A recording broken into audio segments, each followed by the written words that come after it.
Alô, amigos e amigas da TV Senado, esse é o programa Encontros. Estamos fazendo a cobertura da primeira Conferência Nacional de Desenvolvimento, promovida pelo IPEA, Instituto de Pesquisas Econômicas Aplicadas, um órgão ligado ao governo federal. E nós vamos falar agora com o diretor de políticas macroeconômicas do IPEA, o Dr. João Sixu, a quem agradeço muito pela presença. Eu que agradeço o convite.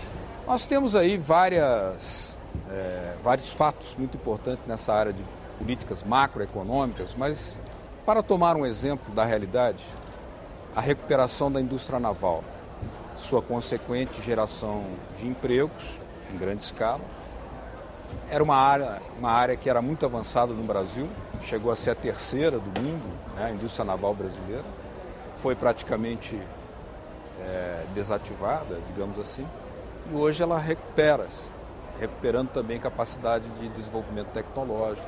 Mas há uma dimensão dela que é a da soberania nacional, para equipar até a Marinha brasileira. Qual é a reflexão que pode ser feita a partir da política macroeconômica aí aplicada? A política macroeconômica não são exclusivamente as três políticas tradicionais, a política fiscal, a política monetária e a política cambial. Há aquela política voltada para geração de empregos. E essa recuperação da indústria naval está relacionada com um objetivo, que é o objetivo de gerar empregos formais, empregos com carteira assinada, que são empregos de qualidade. E a medida que foi tomada é simples. É simplesmente dizer para aqueles que fazem navios e plataformas que devem fazer no Brasil esses navios e essas plataformas e não no exterior. E isso, obviamente, que traz uma demanda para a economia de mão de obra qualificada muito elevada, reconstrói a indústria naval brasileira, que está trabalhando a pleno vapor, está contratada já pelos próximos 5 anos, e traz a outra dimensão, que é essa que você mencionou, que é a dimensão da pesquisa nesta área. Ou seja, o Brasil não tem que ter só construção de navios e plataformas, ele tem também agora que pesquisar as formas que têm mais competitividade, mais velocidade de construção. E isso traz ciência e tecnologia para o Brasil. Então, uma simples medida como essa, ela tem um efeito multiplicador de emprego, de renda e de pesquisas na área da ciência e da tecnologia desse setor. Quando a crise de 2008 eclodiu, pegou a economia brasileira numa dinâmica de alto. Subindo a ladeira e com uma velocidade muito forte. O curioso é que as medidas adotadas aqui foram muito diferentes das medidas adotadas em outros países. Aqui, de certa forma, resistiu-se à crise, mas, curiosamente, países do chamado primeiro mundo, a quem se tinha como exemplos, ainda não resolveram as suas crises e ela continua acontecendo, se desdobrando lá como se vê na Grécia, na Irlanda, em Portugal, talvez na Espanha, como se fala, e mesmo nos Estados Unidos. Que comentários isso permite fazer? É que nós fizemos aqui uma política claramente chamada de keynesiana, uma política contracíclica, ou seja, uma política de expansão no momento de dificuldade. Ou seja, nesse momento em que a iniciativa privada se retrai por conta das dificuldades e incertezas de uma crise, o setor público tem que agir no sentido contrário, no sentido contracíclico, no sentido de reduzir a taxa de juros, no sentido de ampliar gastos de investimento, gastos correntes, gastos sociais. Então é assim que a economia poderia sobreviver naquele momento, dar um sinal positivo para os empresários e chamar os empresários de volta para a economia. Ou seja, é no momento de dificuldade que nós mais percebemos a necessidade de políticas públicas. E políticas nesse sentido, política contra o movimento legítimo do setor privado, de trabalhadores e de empresários, que trabalhadores querem poupar e, portanto, não gastam, temendo o desemprego. Empresários fazem o mesmo, reduzem seus gastos de investimento e também buscam ali se defender de um futuro incerto. O que o governo tem que fazer é transformar esse futuro num futuro certo, um futuro de crescimento. E o governo o fez. O O governo fez políticas expansionistas. Na Europa, os governos são muito tímidos e fizeram gastos limitados e reduziram a taxa de juros a zero num país que está tropeçando. Então, isso é pouco. Ou seja, para aqueles países que recomendavam o equilíbrio, o conservadorismo, etc., isto vale no momento que a economia está andando, vamos dizer assim, no ritmo quase que normal. Quando entra no momento de crise, esse discurso de precaução, cautela, leva a economia para o buraco. E é isso que eles estão vivendo lá. Eles estão vivendo uma grande crise de pensamento e que essa crise de pensamento na esfera econômica está se refletindo na realidade econômica, que é a realidade que eles não vão sair dessa crise com política de gastos.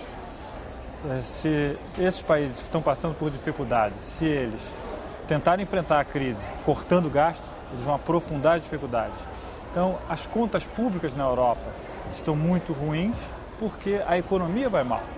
E a forma de resolver isso não é cortar gastos para equilibrar as contas públicas, é ampliar gastos para melhorar a realidade econômica, aumentar a arrecadação e as contas públicas melhoram, que é o caso brasileiro.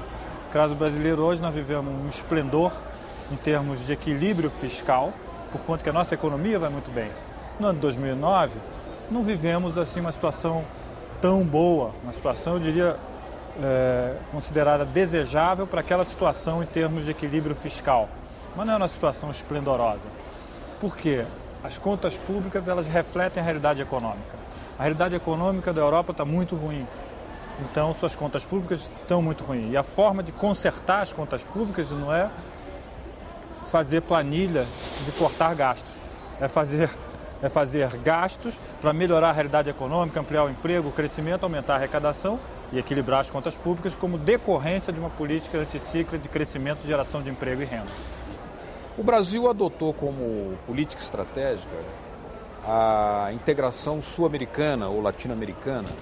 Isso significa que o Brasil não quer crescer sem que a América Latina também cresça. Isso significa que o Brasil está fazendo investimentos lá, empresas brasileiras estão se instalando na Venezuela, no Peru, na Bolívia, na Argentina, e isso significa que o IPEA também está se instalando na Venezuela, na Argentina, assim como está espalhando seus escritórios também pelo território brasileiro, mas chega também à África, a Angola. Qual é a lógica dessa política de expansão do IPEA para acompanhar, de certa forma, essa política estratégica brasileira? O IPEA tem como objetivo contribuir com a construção de um projeto de desenvolvimento. E nós entendemos que um projeto de desenvolvimento não se faz em gabinete, não se faz somente diante de um computador, diante de uma planilha. Isso é necessário, mas conhecer a realidade, cada realidade específica de cada local é necessário. Então nós entendemos que o IPEA não pode ser só o IPEA de Brasília. Nós temos que ser o IPEA do Brasil, o IPEA do Norte, do Nordeste, o IPEA do Sudeste, do Centro-Oeste. Então essa é a política que nós estamos fazendo para aumentar a nossa capacidade de conhecer a realidade, mas também de o IPEA se articular com os pesquisadores dessas localidades. Ou seja, há muita contribuição, conhecimento, ciência que é feita nessas localidades e que não são aproveitadas por desconexão, por desarticulação. E o IPEA, então, está tentando contribuir no sentido de aumentar uma rede ou qualificar uma rede de pesquisa para um projeto de desenvolvimento. Isto vale no âmbito nacional, mas também vale no âmbito internacional. Nós precisamos conhecer mais a Ásia e precisamos articular com pesquisadores da Ásia. Precisamos conhecer mais a África e nos articularmos também com pesquisadores da África. E isto vale também para os nossos vizinhos da América do Sul. Então, o IPEA quer, com essa medida de ampliar seus escritórios, ele quer conhecer a realidade, mas também quer se articular com a pesquisa local. E quer contribuir, não quer ser o único, mas quer ser uma entidade que possa contribuir com a formação de uma rede nacional e internacional de pesquisa que possa contribuir com a construção de um projeto de desenvolvimento não só no Brasil, mas nos países em desenvolvimento.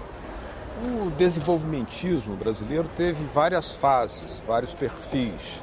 Ele era um com Vargas, ele durou praticamente até 64, aí assume um outro desenvolvimentismo, quando nasce o IPEA, inclusive, que era mais tecnocrático, tinha o objetivo de formar instrumentos e quadros para o Estado.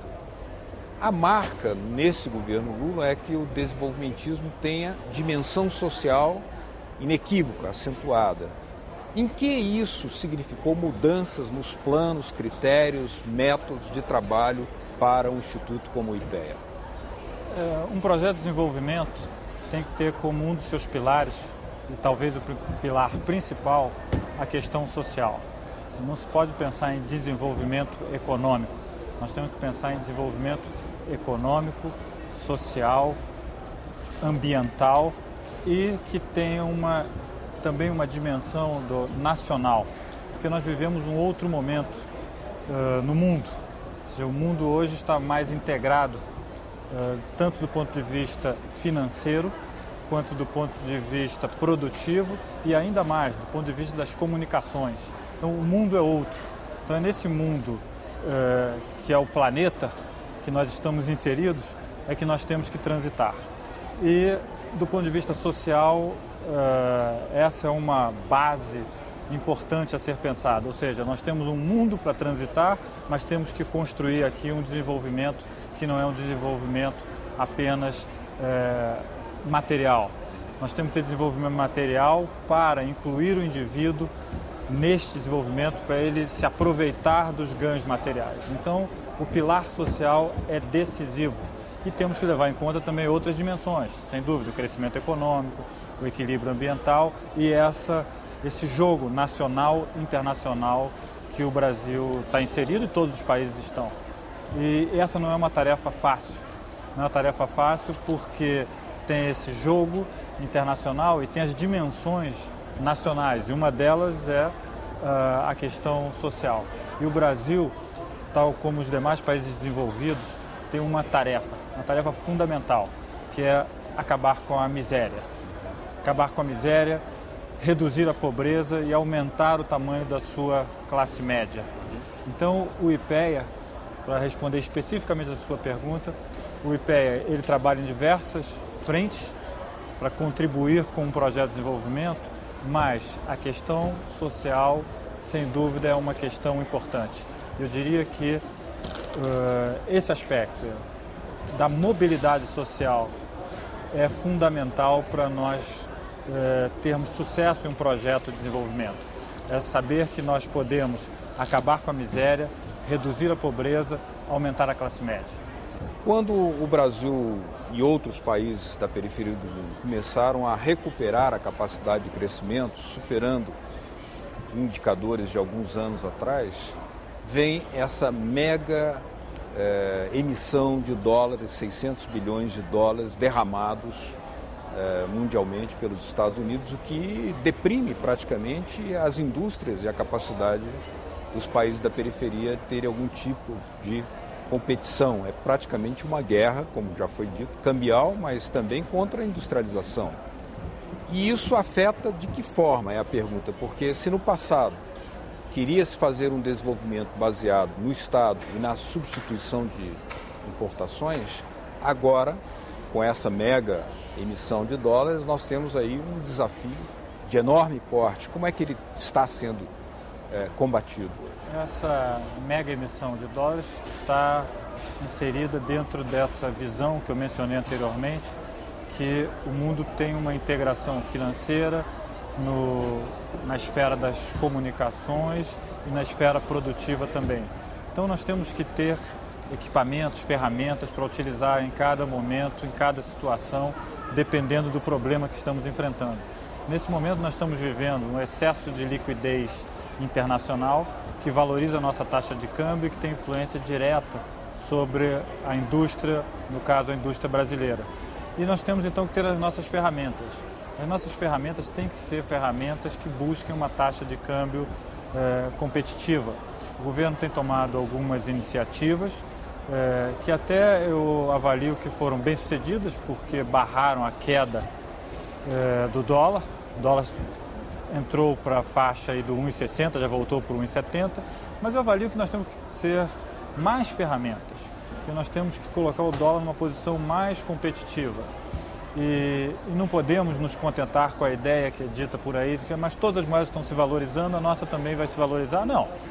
Melhor ainda se as outras estão se valorizando e a nossa não se valorizar, porque aí nós colocamos a nossa indústria num patamar competitivo. Então, avalio que as medidas que estão sendo tomadas pelo governo no sentido de colocar imposto sobre a entrada de capitais é uma medida adequada e é uma medida surpreendente para muitos, porque há 6, 8, 10 anos atrás era um pecado colocar imposto sobre a entrada de capitais, ou seja, se confundia a liberdade do movimento de capitais com a liberdade democrática, seja se as pessoas podem ir e vir, os capitais também. Sim, mas as pessoas podem se movimentar e não causam danos às outras. Os capitais, quando se movimentam, eles causam danos aos empregos, à geração de renda. Então, nós temos que saber exatamente isso. Quando um determinado movimento específico, ele causa dano a toda a sociedade ou não. A liberdade do indivíduo, a liberdade de movimento do cidadão, ele traz para toda a sociedade benefício.